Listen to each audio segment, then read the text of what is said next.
8 أيام بس على أمونديال وأنا جاي بصدمة. نيوزيلندا اللي هتلعب مع منتخبنا في الجروب اتفشخت 4-0 من هايتي. 4 وبس. استنى الجامد، هويلوند بقى لاعب نابولي رسمي ب44 مليون يورو.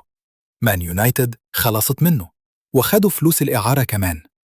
حلو الكلام ده. وفي ليفربول رومانو بيأكد إيراولا هيمضي عقد 2 لحد 2028 ومدخول معاهم في خطة الصيف كلها. الراجل بقى صاحب القرار من قبل ما ينزل التدريب. وخليني أوجعك بالرقم، الأهلي موجود في أمونديال ب9 لعيبة، نفس عدد مصر وأهلي جدة بالظبط. أنا شايف ده تاريخ، أول مرة نادي مصري يقف جنب وحوش السعودية في تمثيل أمونديال. وفي ريال مدريد مورينيو هو اللي وافق على صفقة كوناتي ودامفريز بنفسه.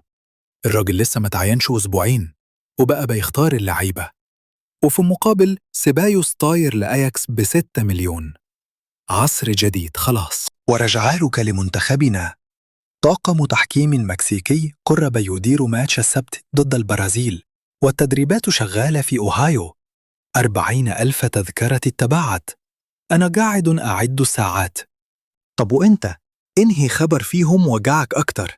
نيوزيلندا اللي بتاكل 4 ولا هويلوند اللي اتباع زي البضاعة؟ سيبها لي تحت، أنا قاعد بقرأ.